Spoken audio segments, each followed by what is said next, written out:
जहाँ पूरी दुनिया जाने की कोशिश कर रही है वो है चाँद। एक के बाद एक अमेरिका हो या रूस, चीन हो या भारत देश चाँद पर जाना चाहता है। लेकिन आपने कभी सोचा है कि चंद्रमा की दुनिया कैसी है? चाँद पर मिट्टी है या पत्थर, समुद्र है या नदियाँ, पहाड़ है या रेत के मैदान या फिर कुछ और?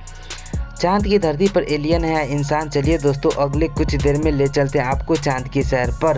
तो चलिए शुरू करते हैं चाँद के इस खूबसूरत सफ़र को। धरती से चाँद की दूरी लगभग 3,84,000 किलोमीटर है। पृथ्वी से चाँद तक पहुंचने में सबसे कम दिन अमेरिका को लगा है, 4 दिन।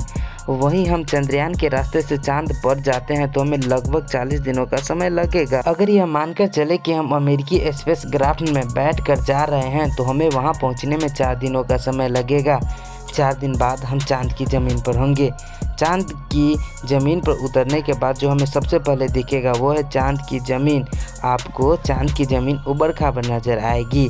चाँद पर हर तरफ आपको चाँद की ज़मीन पर आप खड़े होकर ऊपर की ओर देखेंगे तो आपको हमारा खूबसूरत पृथ्वी नज़र आएगा। उसमें आपको पृथ्वी साफ साफ अपने अक्ष पर घूर्णन करती हुई नज़र आएगी, लेकिन आसमान में हमेशा उसकी स्थिरता बनाए रखेंगी। अर्थात चाँद पर खड़े होकर कई वर्षों से हम पृथ्वी को निहारते रहे तो वो अपनी जगह से टस से मस नहीं होती। चाँद का गुरुत्वाकर्षण पृथ्वी के गुरुत्वाकर्षण से 6 गुना कम है, यानी चाँद की ज़मीन पर जाने के बाद हमारा वज़न 6 गुना कम हो जाएगा। अगर पृथ्वी पर आपका वज़न 60 किलोग्राम है तो चाँद पर आपका वज़न मात्र 10 किलो हो जाएगा। यानी चाँद की सतह पर उतरने के बाद आप अपने आप को काफ़ी हल्का महसूस करेंगे। आप इधर उधर आसानी से उछल पाएंगे। इसी कारण नील आर्मस्ट्रांग जब चाँद पर जा रहे थे तो उछल उछल के जा रहे थे, क्योंकि चाँद पर पृथ्वी की तरह चलना असंभव है।